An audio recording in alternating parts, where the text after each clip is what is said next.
power of a single moment with One Mo Moment. Get ready to hear the pivotal moments that have shaped the lives of extraordinary individuals.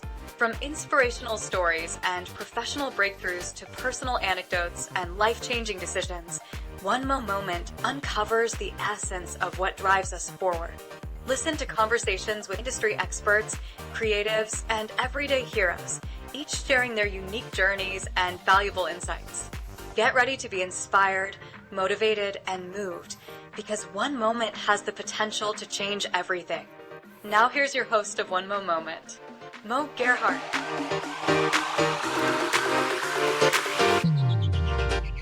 Welcome to another episode of One Mo Moment, the podcast where we explore the pivotal people and powerful stories that move us forward. I'm your host, Mo Gerhardt, and today's guest is someone who's been shaping how we see and feel sports, one post, one story, one viral moment at a time. I'm excited to welcome Portia Pettis, the current manager of social media, the Las Vegas Raiders in the National Football League. Her journey is incredible. I first met Portia as she was building her digital storytelling legacy at Michigan State University, where she was with the women's basketball program. She then took her talents to the University of Colorado, where she worked alongside Coach Deion Sanders during one of college football's most talked about eras. And Portia now has stepped into the NFL spotlight, currently at the helm of the Las Vegas Raiders' social media presence. Portia's creativity and strategy engage millions of fans every day on game days and far beyond. So today we'll dive into her path through sports media, the high-stakes world of NFL digital, and what it means to create a voice that represents not just a team, but a culture. Portia, welcome to One Mo Moment. Thanks, Mo. That intro was awesome. Well, I'm glad you approve. It's been a while since we've been able to see each other in person, but we've kept in touch a little bit through social media and through the different ways nowadays that allows. I'm just excited to hear about some of those steps within that journey, because a lot has transpired since those days at Michigan State.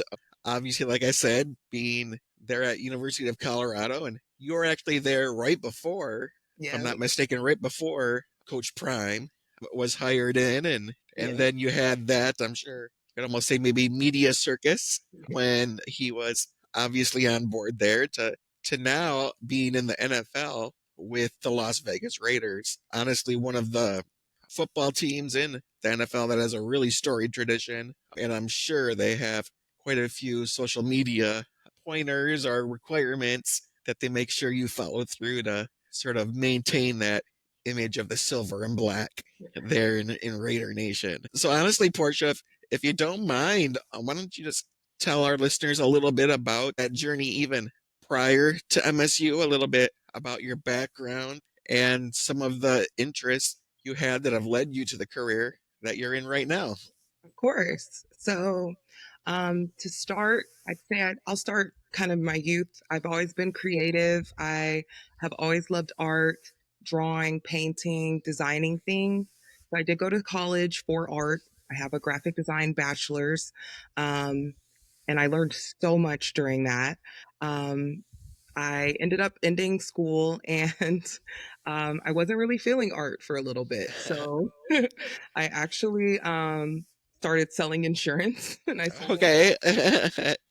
sold insurance for about 5 years.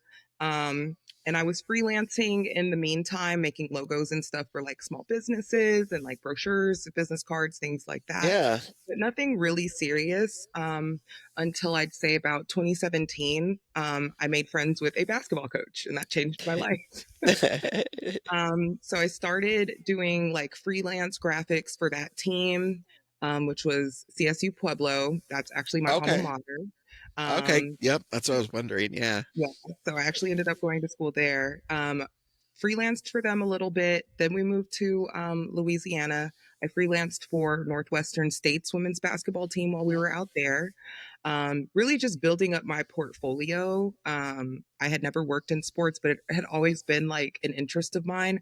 I used to collect ESPN magazines. Steal them from my dad because I love everything that they would post the athletes and things like that. So it's kind of like a full circle moment to be able to design sports graphics. I was doing recruiting graphics, things of that nature.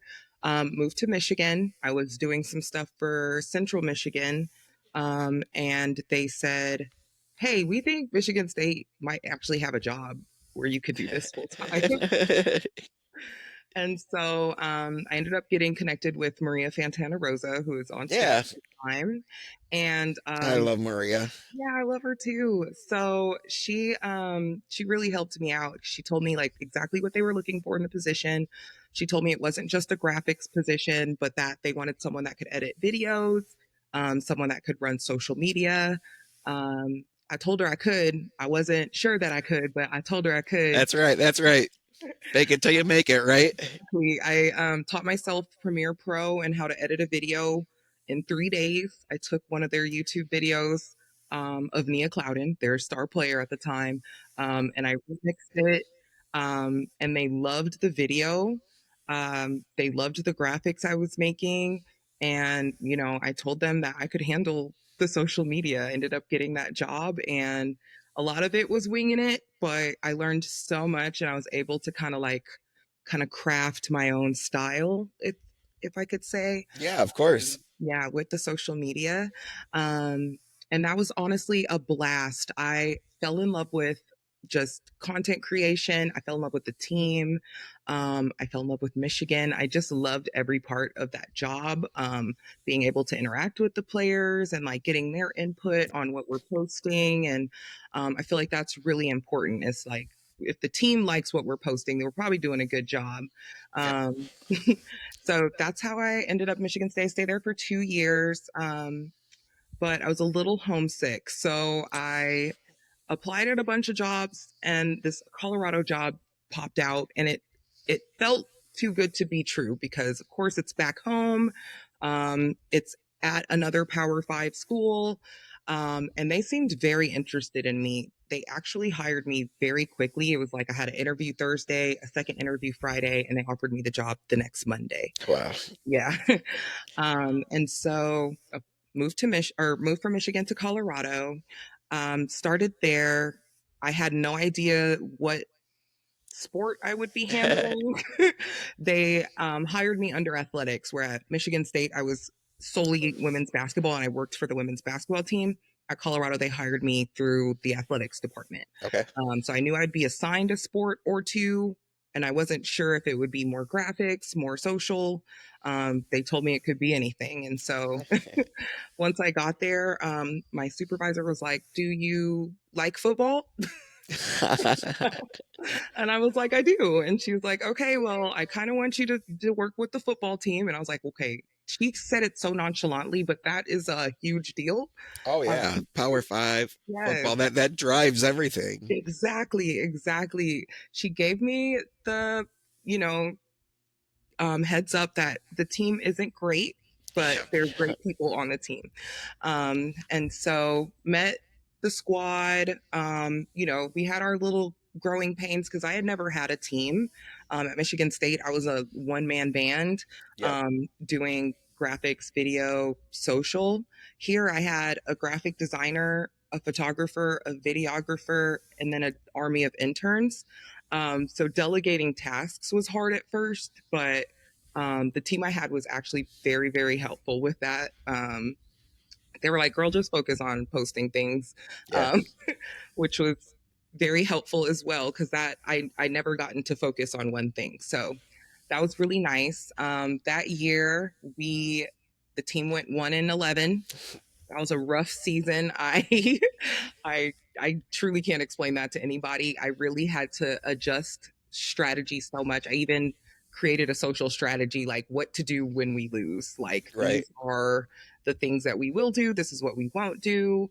So I'm assuming, like, was it more? Did you sort of dive in on the personal stories of the athletes as opposed Absolutely. to necessarily maybe focusing on, like you said, that record? It's more that personal side. Yes. So definitely took the focus off what's happening on the field to helmet off content, features, whiteboard questions, even highlighting the things that we have around campus Yeah. that our athletes have access to. is really trying to switch the narrative to, if we lost a game, I wanted to make sure that whatever the coach had to say to the team was shown, how he is encouraging the team after a loss. But I also really focused on practice content.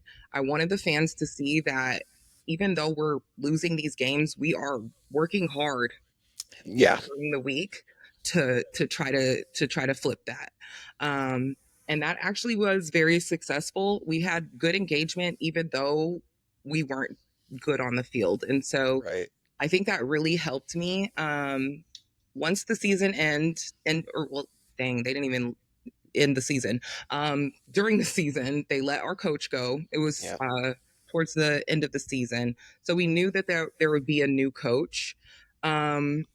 We finished out that season, and then it was just like planning for what's next. And so we had the whole summer to kind of figure out, are we staying with the interim head coach? Are we going to hire somebody else? And, as we got closer to um, the end of the year, they were like, it could be Deion Sanders. And I was like, no way. They're hiring Deion Sanders. And I, of course, kept up with what he was doing at JSU. Yep. And he's Deion Sanders. So, like, everyone knows my dad's from Florida. So, Oh, wow. Yep. you know what I'm saying? Like, that's a huge deal. And so I truly didn't believe it. And our athletic director did an excellent job of like keeping it under wraps. I was like, I feel like Rick would let us know if it was Coach Prime. And he didn't. He really didn't. Like, we had no idea. I actually had put together two separate strategies. It was like coach rollout if it's not Coach Prime. And then if it is Coach Prime, like we're doing this one times 1,000. Yeah. And so I think about 2 days before, maybe 3, they told us that Coach Prime was at the top of the list. And then we had a couple other candidates. So we were kind of preparing things for our top 3 Yep. in hopes that maybe it is Coach Prime. And it was. And that was life changing. It was actually the most insane thing I've ever been a part of, but it was so cool just to like be around it. And I'm so blessed. But to start, of course, we did the coach rollout, and that was actually very successful. We won a NACMA award, bronze, for the Coach Prime social media rollout. We got so much engagement from it. It was incredible. We made sure to highlight not just him, but like him as a player, what he as a player would bring as a coach, his star power, um, really his charisma. I got an opportunity to kind of like take Coach Prime's charisma and like put that into the social media, which was so fun. Got to be cocky, got to be confident, which is like the exact opposite of what we were doing the year before. And Coach Prime was the exact opposite of our previous coach. Coach Carl Durrell was very low key, very quiet, very kind of stoic, Yep. whereas Coach Prime, bigger than life. And how he is online, he really is just like that in person. He really came in with a bang. If you saw the videos about bringing his Louis luggage, he had the same conversation with the staff. He wanted us to know, like, we're not losing anymore. Like, everyone is complacent in this losing culture, and we got to change that. Yes. Like, you need to come to work smiling, you need to be happy to be here, or you don't need to be here. And that's real, honestly. Like, our players kind of feed off of us. We're all around them all the time. And so he was right. And Coach Prime did something that I really never experienced, which was like, he had his own media team, of course. His Yes. son, Deion Jr., ran the JSU social media pages and things of that nature. So I knew off rip I had to get close to him, because what he doesn't know about CU, I do, and what I don't know about Coach Prime, he does. And I felt like me and him could fill in the gaps for each other. Sure. And because of his son running all the social media and things of that nature, there was access that hasn't been seen on social media before. If you looked at that JSU page, they pulled back the whole curtain. There was they showed everything. And I thought that was awesome. And I felt like we could do that, but we had to do it in a way that protected the brand. Yeah. And so I worked really closely with him, especially with getting access to Coach Prime. Instead of going through like PR or SID, I would go through Dion Jr. Because he spoke Coach Prime's language and he kind of spoke mine too. So that was actually extremely helpful, was building a relationship with Dion Jr. Dion Jr. decided to focus on his YouTube channel with this move and Coach Prime's social media, um, leaving the social media for the team account to me. But we worked so closely together. If something cool happened at practice that my video guy got that we wouldn't be able to post, we would just give it to him and vice versa. So that was actually really helpful. But the access Coach Prime gives to his media teams is unprecedented. Like, he wants everything shown. And we did within our capacity. I mean, it is a brand. We did have to protect CU, but there was so much that we were able to show. Um, and I found that everyone cared because it was Coach Prime. Like, so Yeah. many people were tuned in. When we had that CSU game that went into double overtime, I and remember watching that one, honestly. it was Yep. a late game, and so many Yep. people were chirping about it, and my phone is blowing up, and it's 2 a.m. in Colorado, and I'm like, that's crazy. Like, people are still up talking about this game. We went 1-11 last year. Like, all of America is watching us play Colorado State. Like, this is crazy. And I think that's the moment, like, even through his rollout, him coming to Boulder, the circus that came with that, I didn't realize how big it was until that game. That really changed things for me. And I was like, all eyes are on us and we have to do the best job that we can. I did also, I watched the Well Off Media videos, I read all the comments. And one thing that I found that these particular fans that came with Coach Prime want is to know the players specifically. Okay. They wanted to get to know everyone on the team for who they are. Which is something that Well Off Media does a good job of, like highlighting specific players. And in social media, you're kind of told to like focus on the stars, Yeah. the big players, the people that are going to drive the brand. But in that, I realized that like even those smaller players, they have fans, they have family and friends that are going to buy in to this team if they see their person. Yeah. So I would read the comments and they'd be like, oh, I want to see more of Jimmy Horn Jr. or I want to see more of so and so. And I would go back to my team and be like, okay, so how can we highlight this person today? This is who the fans want to see. And that always worked. And working at Colorado really showed me like the comments do matter. Sometimes they're so mean and it's so draining to read all the comments, and like it does take a lot out of you because people are just unhinged online. But That's a kind way of putting it. social listening is so important. And I was able to create content that was receptive to our fans because I read the comments and I was listening to what they were saying.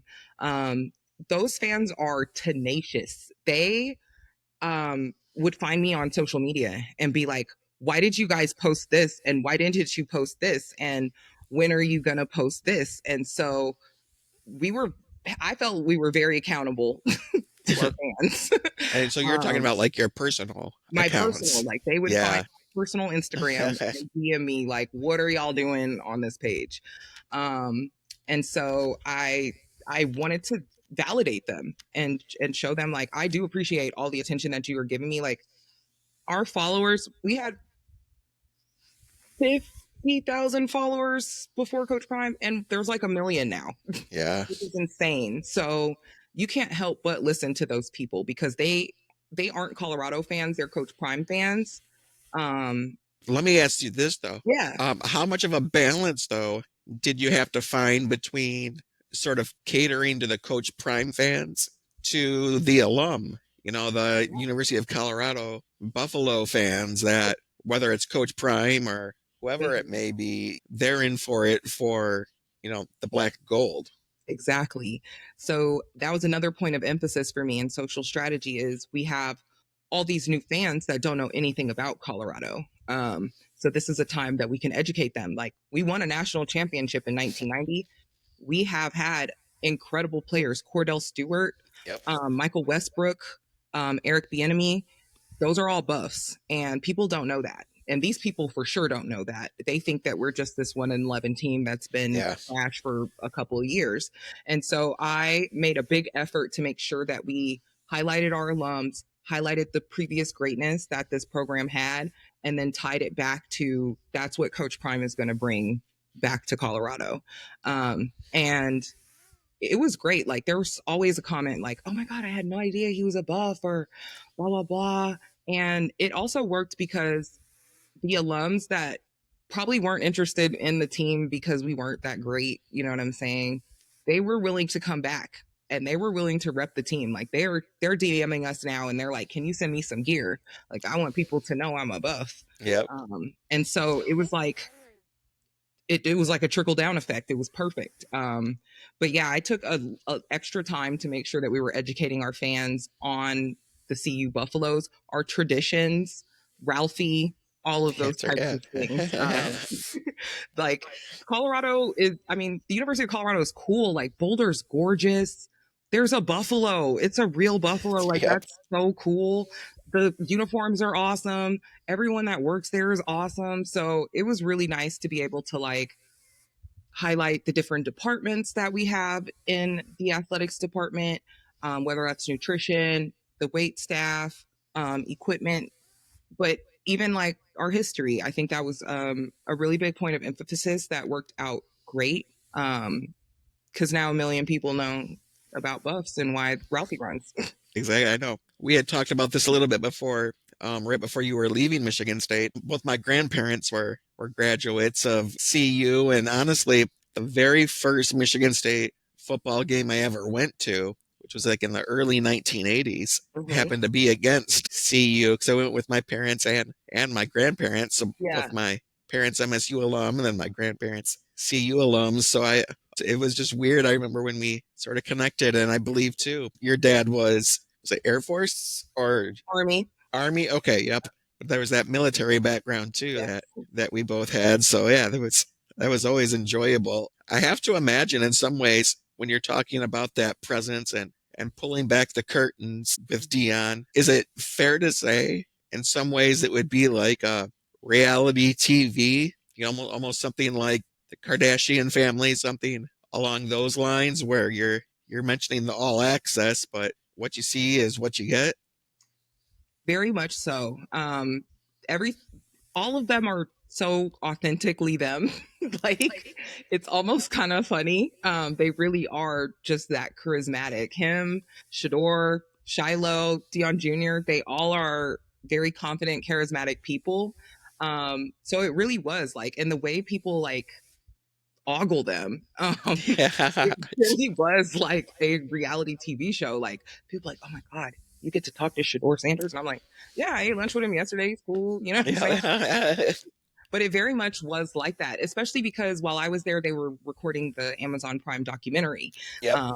So it actually, in real life was reality TV between Well Off Media, Reach the People Media, Uncle Neely and his YouTube channel. Amazon Prime is there. Every network that we had a big game with, they also wanted behind the scenes content. And then, of course, we're trying to create our own content and be groundbreaking and break the news ourselves, too. So it really was like a reality show, media circus, but somehow it all worked. We all worked together. Like we found a way to like fill each other's gaps and help each other here, help each other there. So it worked, but definitely a reality show. Sometimes I found myself looking at the imaginary camera, like on The Office, like this is my actual life. But it was really, really fun. So did you take any pointers or tips from other reality shows or even something from like Hard Knocks? Did you sort of go and maybe research some of their techniques and what was working and what had been successful? Yeah, luckily, my videographer, John Snelson, he is Emmy award winning. He was insane. He used to actually work on documentaries. The guy that was in charge of the Amazon doc was his old boss. So Okay. he already had the documentary reality TV mind. Um, and so me and him just like worked together to kind of craft it into something like social media y. But we also realized this is an opportunity for us to make long form content as well. It doesn't all have to live on social media. We have a YouTube. And if Coach Prime's fans are on YouTube watching Beyond Junior and company's channels, then that's an audience that we can feed as well. Um, and so we did find different ways to kind of, we would give our team the vlog camera and let them go vlog, or we would follow them around for a day in the life, or just find different ways to highlight different things. But definitely took the documentary reality TV route. And it worked because people want to see the raw, uncut Coach Prime. This episode of One Mo Moment is brought to you by Elite Edge Profits. If you're tired of losing bets and ready to start winning the smart way, now's your time. Backed by 20 years of experience, Elite Edge Profits teaches everyday sports fans how to earn their first $5,000 using proven sports arbitrage strategies. No guessing, no gambling, just a smarter system for success. Click the affiliate link in the show notes to get started. Elite Edge Profits. Your edge starts here. Let's transition now sort of into your current role with the Raiders. Once again, a storied professional franchise, originally with the AFL, but Al Davis, just win, baby, silver and black, all of those things. The black hole with the crowd and the Yes. fan section. First of all, what led you to moving from CU to taking this position, and how did that come up, and what have been some of your experiences there? Yeah. So I loved working at CU. It actually broke my heart to leave. But this opportunity presented itself. I saw the posting. I kind of applied just to like see, to be honest. Like I wasn't necessarily looking for another job. But I was looking for an opportunity that I could take back to CU to try to like elevate some stuff. Yep. But I ended up on my third interview with the Raiders. I was like, they are probably going to offer me this job, and like, what are you going to do? You have Yeah. to take it. It's the NFL, and it's the Raiders. That particular team, I felt less intimidated because I worked for Coach Prime. Yeah. The Raiders, Was, the Raiders, edgy, confident, charismatic. It kind of translated. So I wasn't scared, but definitely nervous about it. When they offered me the job, I was at Pac-12 tournament with women's basketball for CU and in Kansas. And I was I was floored that I got the job. Like I knew I could get the job. I knew that they liked me, but I just imagining it all coming together, I just could not. So getting that job, now I am the manager of social media. I have a social media team that I oversee. Most of my job is content management. There's a lot of content coming in from all over the place at the Raiders. I'll get into that. Um, but it's been great. It's a storied franchise and there's so much history. I'd say the biggest difference is in college, you can kind of sway the brand depending on who the head coach is. It You kind of want to take on their personality a little bit and their philosophy, whereas the Raiders, that brand is bigger than whoever they would ever hire. The and head I would say coach is, that's in some ways unique, even just to the Raiders. You talk about how coaches bring culture, or sometimes it's the program or the organization. And I would say the Raiders are one of those where the brand, as you mentioned, is already created. It's not something that you have to necessarily rewrite or reinvent the wheel, but maybe take it to that next cutting level. exactly. And so that was really my mindset going into it is, okay, the Raiders already have a brand. And there are parameters within that brand, but like, what can I do to like push those parameters, but stay within them. And so one thing that I really focused on last year was player personalities. We weren't good last year. We won 4 games, and so we really had to. I really had to tap into that strategy I made 2 years ago with Carl Durrell, and kind of revamp it for the Raiders. And we really did focus on helmet off content with our players and trying to be mindful. NFL fans are brutal. Like, I thought college football was crazy.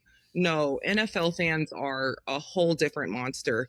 And so reading those comments, um, it's rough, but their sentiment, like, they're Raiders fans and they've been around for a long time and they have lived this organization. It literally determines their well-being sometimes. Yeah. And so I made sure to kind of listen to them too. So, even with our helmet off content, let's not be tone deaf. You know what I'm saying? Yeah, there's some trends going on, but if we just got blown out by 20 points, we probably shouldn't post a whiteboard question this week.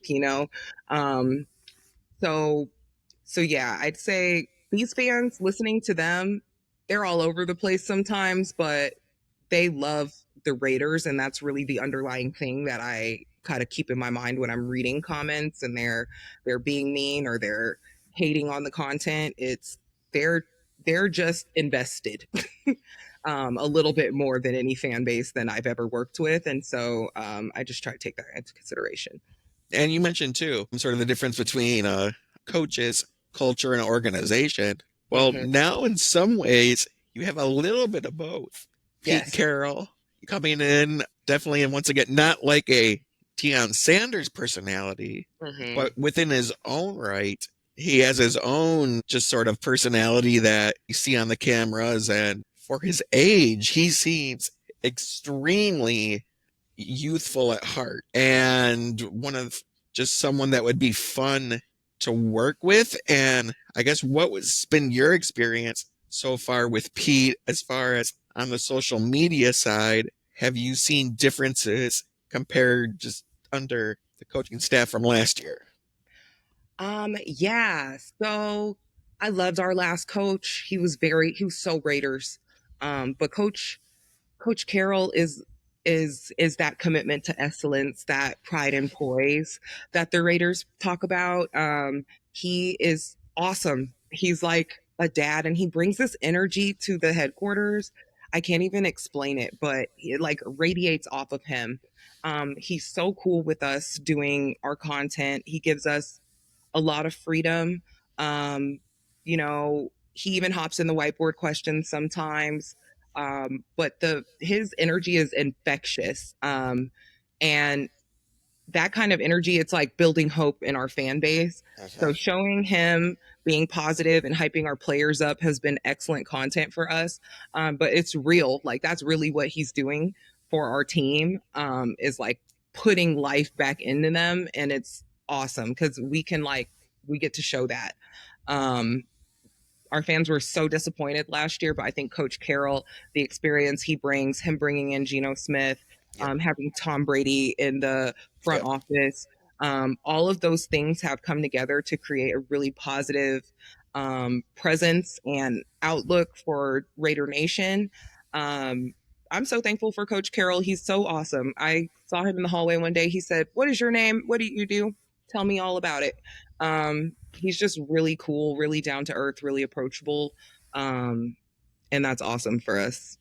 I think nationally, one of the biggest sporting events, and I always joke with my friends, probably the biggest sporting event that I cannot get into is the NFL draft. It is so long and so drawn out. Now it's over 3 days, Yeah. but yet NFL fans go absolutely hog wild for the NFL draft. Yeah. And I would have to think that would be one of the best events for social media content. There's so many, because obviously you have new people coming Mhm. in, that excitement, all of that. But can you talk a little bit about what your job was like during the NFL draft? Yes. The draft, in social media is probably the most exhausting 3 days that you can have. We are like, the draft doesn't start till the afternoon, but we still have to go to work and work the day, and then we work the night too. I told my friends at CU it's like signing day times a zillion. Because at least during signing day, you kind of have an idea of who you're going to sign. Like, the recruiting Mhm. staff gives you a list. The draft, it's like, it's literally a free for all. Like, you get what's there, and you don't know what's going to be there. And And last so minute trades yes, and exactly. everything. And so we're just kind of, so what we do during draft day is, of course, the GM, head coach, and everybody's in their war room. We're kind of in our own war room. So it's us, our editorial team, the team that runs our YouTube. We have like a live show that goes on during that time where we have like local, our talent, our alums, local talent, things of that nature, talking about the draft. During the draft, we're literally sitting at our computers, loading graphics. So we got the on the clock graphic. It's ready to go when we're on the clock. We're just waiting to be on the clock. Once that goes, if we're going to trade, we need to hurry up and get that out before our pick comes up so we can tell people that we traded that pick. Once the player gets drafted, we got to let the graphic designer know, and he's got to plop the, make sure, and then we got to proofread everything, and make sure, because he's doing it so fast. We got to post that. Then we got to talk to the school, see if we can get some content of the player to post. We're pulling combine clips from our database. It's insane. We're trying to think of captions on the spot, and like, we do as much planning as physically possible before the draft. Like, I have my team break down our top 15 people we might draft, come up with a bio. We need their social media. We need their nicknames. What do they like? What do people know about them? Make that a little list. Then we put up captions for each person. Then I make them do captions for, just in case we draft an O lineman, we got different position captions prepared. I try to get the on the clock captions, have a list of those, so we're not like thinking. I try to limit as much thinking as possible because there's so much thinking that you have to do. So planning is key. But it really is just sitting in that war room. There's a lot of waiting and there's a lot of hurrying up together. But yeah, that's about the draft. We literally don't know who we're picking until right before the pick. Like I said, I can't get in to the live broadcast. I would have to think on the social media side, it would be in some almost like a perfect storm, just the way Yes. everything is so built up. But then you got to sit there and wait. And then as soon as that name comes out, you've got to be probably moving like a million miles per Mhm. hour. Exactly, exactly. And so, luckily, I have a team, so we all take a social media network to like push the content out. But yeah, it's scrambling once that pick is named. And but it's fun. It's a fun couple days because you get to find out what the future holds. Like, Mhm. we knew that we wanted Ashton Genty, but did the GM want Ashton Genty? Who knows? We don't know. Yep. And yeah, so really, it's exciting for us because we get to find out what's next. And the rookies are always so fun to work with because Oh, I'm they're just, sure. they will do anything you ask. Whereas you're like, girl, please, I'm not doing a dance today. But the rookies, we've asked Ashton to dance 55 times and he's done them all 55 times. So we do look forward to finding out who our rookie class will be. It's just a crazy set of days. Yep. And then I'm sure too, like as you mentioned, you had to be thrilled when he actually came through as the draft pick. Because once again, a running back, runner up in the Heisman, it's probably a lot easier to market than some 300-pound offensive lineman where people really just don't know his name. We were so scared we were gonna pick the lineman first, and we were like, "That's not sexy." I Perfect word. Yep. exactly. But Ashton's perfect. He's got a huge social media presence. Um, every time we post him, it just pops off. It's awesome. It's truly like when we had Shador at Colorado. It's exactly the same. Now, I do want to go back. You've mentioned a few times whiteboard questions. And if you wouldn't mind just going a little bit and just telling people what you specifically mean by a Yeah. whiteboard question. So whiteboard questions are like an open-ended question we'll ask the players. We either use a mini mic or we'll set up a camera. And it's a good opportunity to get to know the player's personality, have them kind of banter back and forth with each other if they disagree Yep. with the answers. But it really like takes the helmet off, takes away the football, and just makes them a person. Our fans really like that. So we try to get creative with what questions we ask, or sometimes we'll get them to do things, reflex tests. We just had them try to make a jump shot for the finals. But it really does get to showcase their personalities, gives us an opportunity for them to see us and to know what we do. But it kind of makes it a little fun. So we started doing them after practice, and our players love them for the most part. We got a couple of them that just are not going. Yeah. But for the most part, they love it. And when we don't do whiteboard for a while, and we see a player in the hallway, they'd be like, "Where have you guys been?" That's got to make you feel really good. Yeah, it Like does. when they have, I can just see that's got to really feel validating at that point. Very much so, because when you're down there, asking them to scream mustard like Kendrick Lamar, it's kind of cheesy, and you're like, they probably think we're so unserious, but finding out that they like really love that, it's great.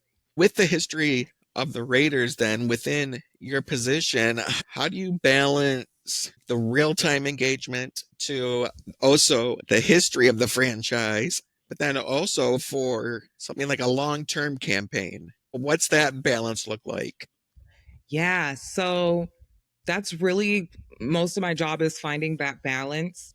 When it comes to historical content, unless it's like a on this day kind of vibe, I kind of get to plug those when I want. Um, as far as campaigns, marketing will let me know what we have coming, and then I'll work with them through our social schedule to kind of like block it off so that they know when things are going to go out. We have a partnerships team where all of our sponsored content comes from, making sure that they're usually sold by a certain amount of posts. So making sure that those deliverables are going out, that they know what dates they're going out, so they can send that back to the partner. For more historical content, I like to tie it to a tentpole event. So tentpole event would be like draft, Pro Bowl, um, things like that, schedule release. So for this year, for our draft countdown, we did our notable alums that we drafted. So um, Belinda Koff, I'm trying to think who else, Bo Jackson, Tim Brown, highlighting them. I try to find ways that we can highlight them all the time. We do have a series called Memorable Moments that we just kind of throw out there, which is just throwback clips from any period. Our fans on Facebook eat those up. I would have to think so. Yeah. Yeah, so we kind of just throw those where they fit, but it really is kind of just like a jigsaw puzzle figuring out what's going here, because on our digital team is our editorial staff. And so we're also plugging in articles, figuring out what content we could pair with the article to make it more engaging. And we're doing the same thing with our partnered content. How do we make this interview interesting? Because it's got a logo on it. Usually, if it has a logo on it, people aren't really interested in it. So it is not only scheduling and figuring out where content fits and how to present it, but also how to make it interesting. And at the end of the day, that's really what the job is trying to make all the content digestible, engaging, shareable, all of that. So how much autonomy then do you have in managing the team voice while at the same time keeping things authentic and fun? Yeah. So my boss, turns out he was a fan of what I was doing in Colorado. So he really is like, do you like put your personality, your voice, use it, because it aligns with the brand. And I think I've just working at MSU, that's a huge brand. CU, I think I understand how to protect the brand and keep the parameters. And also it also comes back to knowing the brand. So I'll give you a little mistake I made when I first started. I started last year during draft week. So draft started probably my second or third day at work. We were all in the room. My boss was at an appointment, so he was going to come in late. I tweeted out a tweet, read it out loud to the room before I tweeted it, sent it out, and then the comments on it, like people were tripping, and I was like, "What did I do wrong?" And everyone's like, "Oh, just ignore it." My boss calls. He said the NFL called him.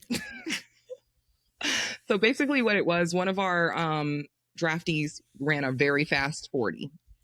Um, so I said speed kills. Cliff Branch, that was his motto. But I didn't think about Henry Ruggs. And so that turned into a whole thing. Everyone was really cool with me. Like they were like, girl, you just started, you wouldn't have known, blah, blah, blah. But that kind of taught me like you have to know the brand and you have to be mindful of those type of things. And so now I'm a lot more comfortable with that.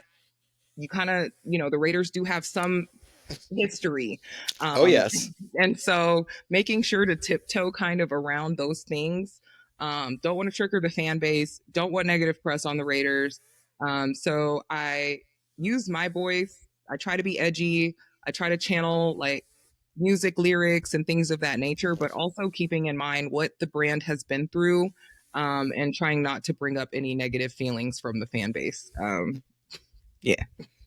So whether it be with the Raiders, back with the Buffs, Spartans, or back to some of your earliest posts, what would you say might have been some of your most successful posts, or have you had something viral? I don't know if it would even be the right term for you, since it's already at a professional organizational level. So Yes. you're getting lots of turnaround as it is. But maybe what have been some of your most successful, or was there one that you really weren't anticipating was going to really hit, but then it just really connected and went a lot further than you anticipated?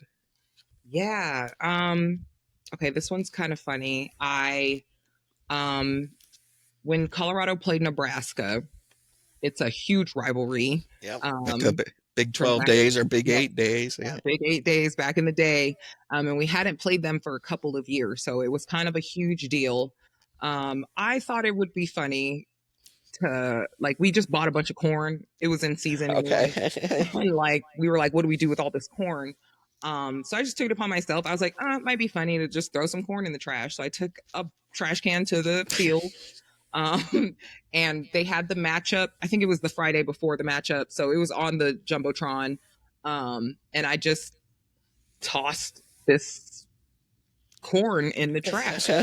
And like, then I panned over so you could see the corn in the trash, and I saved it for when we won. When we won, I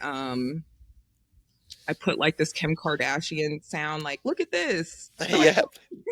and it went crazy. Like, we never troll at Colorado, so that was probably the first time we ever trolled a team. Okay. Yep. And the fans ate it up. I couldn't have asked for a better reception, because it was such a simple video, and I didn't think anything of it. I was just like, I'm just gonna post it because I think it's funny. Right. And everyone thought it was so funny. So I think that showed me, like, if you can control a different team and not be like disrespectful about it, fans are going to eat that up. And so, with our schedule release this year, we were able to troll a little bit. For instance, we have a scene in our schedule release where we talk about our 3 Super Bowl trophies and how the other teams in LA, only one has won a Super Bowl besides us, and the Chargers have not. Yep. And they're probably our biggest rival. They roast us every single schedule release to death. But them allowing us to do that one jab, because our owner is not big on, trolling other teams. Like the Pride and Poise, he really wants us to keep that on the forefront of the social media, which I understand. He seems very stoic or straight-laced, maybe. Straight-laced, for sure. And so getting the approval to be able to troll a little bit like that, our fans ate it up. So I I would say being able to troll a little bit is so fun. Those are probably the best moments and the biggest that we get. Even if it's accidental, the fans love that kind of. Now, have you had a chance to meet with Tom Brady or talk with Tom Brady at all? I haven't met Tom. When he first came to our headquarters, we all kind of like greeted him in the lobby, shook hands, and stuff Mhm. like that. There was a pretty long line of staff that wanted to meet him, and I was like, Right. I gotta wait. I'll see him again. But it's been really cool to have him part of the organization, just having his knowledge and background, football knowledge. I think it's going to bring a lot. I feel like it already has brought a lot to the Raiders for sure. Have you ever just taken a step back and thought about people that you've worked with? I mean, these names are insane. When Yeah, you throw out Deion Sanders, Tom Brady. I mean, and first of all, too, personality is about as opposite as they can come. But at the same time, both love the camera, so that they're not shy any means like that. But those are two of the biggest names all time. yeah. I am so blessed. I take a step back quite often. I sometimes I'm just like, how did I get here? Like, how Yeah. this is my job, this is my life. Like, even working for Susie Merchant, you know what I'm saying? Like, she was such a big name in women's basketball Yep. to My very transition first podcast, exactly, episode number one, was with Susie. exactly. Like Michigan State women's basketball, like that was huge. I met Magic Johnson while I was there. Yep. Like, it's just every step has like been bigger than the last, but they're all so big that I can't believe like this is my life now and that this is the path that I took as well. Like a lot of people get big jobs, but like this is crazy. Like the trajectory from selling insurance, it's been crazy. And yeah, sometimes I'm like, the imposter syndrome sets in sometimes, and I'm like, dude, can I do this? But I actually can, and I have been. But yeah, it blows my mind all the time. Like Tom Brady is upstairs sometimes. That's insane. Yeah, it's crazy. Quick break and shout out to today's sponsor, Elite Edge Profits. Look, we all love the thrill of the game, but betting doesn't have to mean guessing. With Elite Edge Profits, you'll learn the exact sports arbitrage strategies that have helped people just like me earn $5,000 or more without the risk, without the hype. Whether you're a weekend sports fan or looking for a serious side hustle, this is your playbook. Click my affiliate link in the description and join the movement of smart bettors who don't leave money on the table. Elite Edge Profits, because winning shouldn't be a gamble. Now, at times, the NFL's had a little bit of a good old boys reputation. So, what has it been like to break through in a male dominated, high pressure environment? It honestly feels really good, and I think that of course it's probably an inspiration for girls all over the place, that we can do it. Like we can break in here and we can make a difference. Like just like the boys. I mean, it really there are people that have been at the Raiders for 20 something years. Like they started as interns and worked their way up to executive staff, and that's awesome. But being able to like come into a brand, not know anything about it, get acclimated to it, and then just elevate it, that is so fun and so cool. And being a girl, I feel like it makes it cooler because no one expects you to be able to do that. No one thinks that a social media girl is running a Raiders account, and like I Yeah. love that. I love that they don't know it's a girl, and I love that I can I can show people that I can do that, and that'll open a door for another girl, I'm sure, to get into this industry and do the same thing that I'm doing Yeah. because we're fully capable.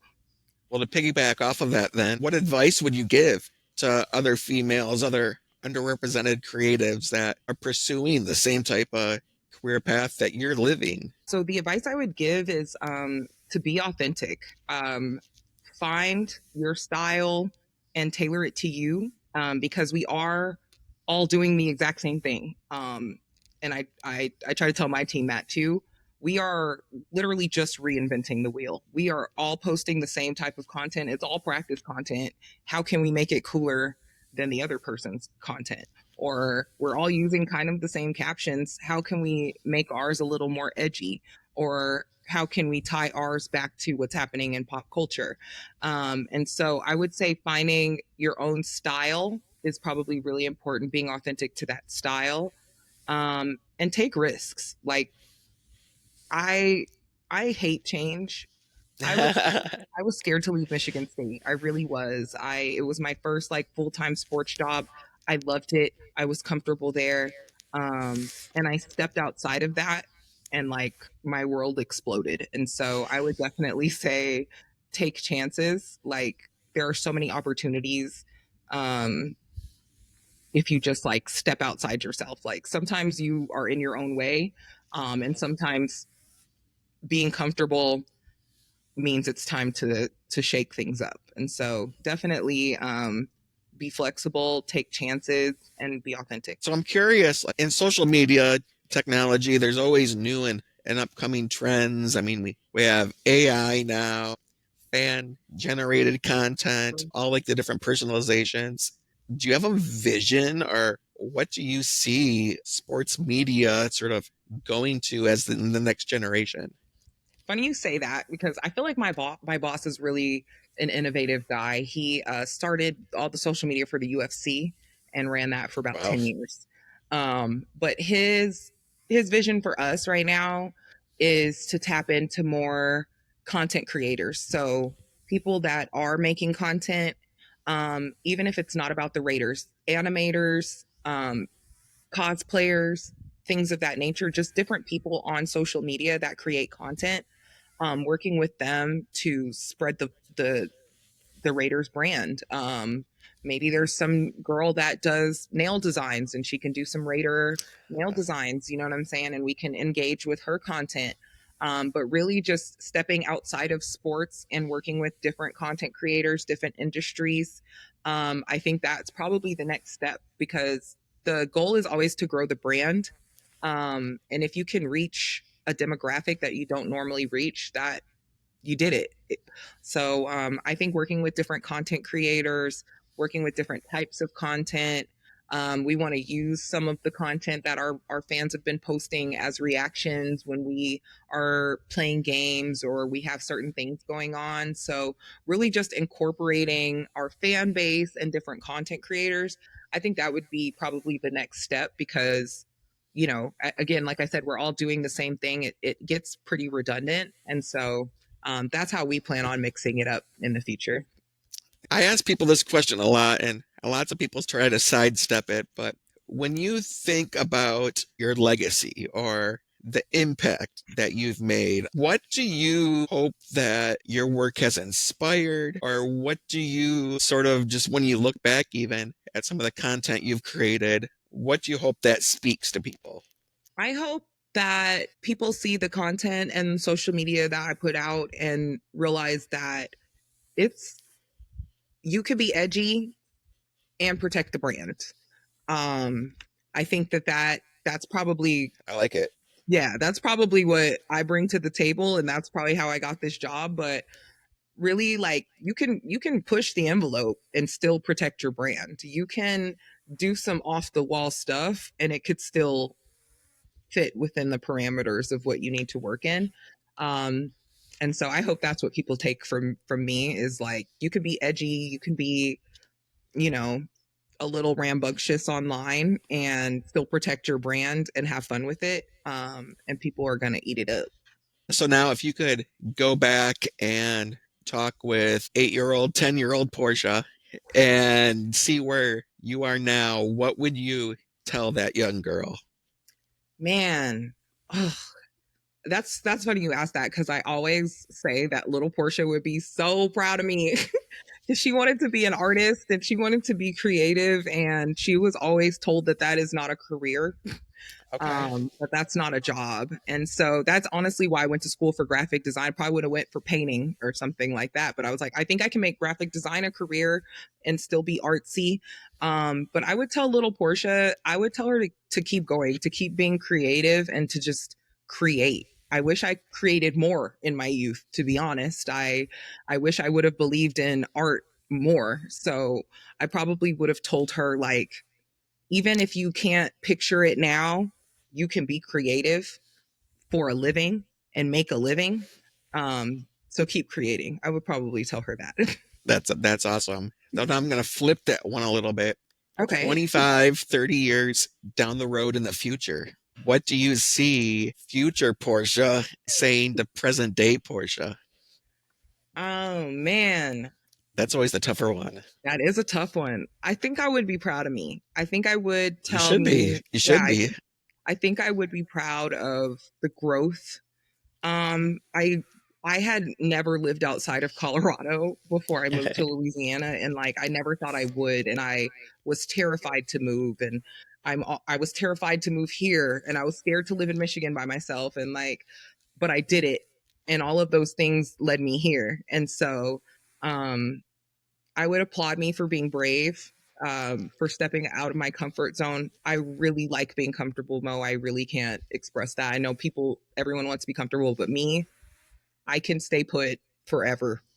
That's huge for you to say that. And then once again, to go back and follow your career path and all the different stops. So that's a huge statement just on your own behalf to be able to recognize what you have been able to do. Yeah. I think I'd be proud of like the growth, because I just never thought that I would be here. And like, I never thought I would live in Las Vegas by myself. Like, I didn't know anybody here. Like, so I would say that's probably the biggest thing. And like, really just taking a chance on myself. I'm just proud of myself for doing that. So I think 30 years from now, I would still be proud. I think also one thing that you can add to that is 30 years from now, Portia can look back and say she's proud of the person that you are. Just like I said, from initially getting to know you to continuing that relationship, you're as genuine as they come. Thank you. You know, when I reached out to you to be able to do this, you were all in. Took some time to coordinate, but you were always very positive, willing to help me out. And to me, that's what legacies are built around, is that personal connection. So I think when you think of Portia 30 years from now, don't forget that aspect about just who you are as a person and the heart you have. That's awesome. Thank you. Yeah, I try to be a good person, and I really value all the relationships that I made. Like, seeing you at work lit me up the same way it lit the girls up. So I'm so glad we were able to stay in touch. Yeah, without a doubt. Portia, just what an inspiring conversation. Thank you. You're a true digital trailblazer in the world of sports, from your days at Michigan State to working with Coach Prime at CU, and now elevating the Raiders brand on the biggest stage. Your story is one of drive, creativity, and leadership. So thank you for taking us behind the scenes and showing us the heart and hustle behind all of your posts. To our listeners, did this episode spark something in you? I encourage you to subscribe to One Mo Moment, leave a review, share it with someone you're looking to make their own mark in the game. So stay tuned for our next episode, where we'll explore more pivotal moments with extraordinary guests. Until then, remember to cherish every moment, embrace the stories that shape our lives, and it's not the diagnosis that determines your outcome. Thank you for listening. Have a wonderful day. And Portia, I can't thank you enough. Thank you so much, Mo.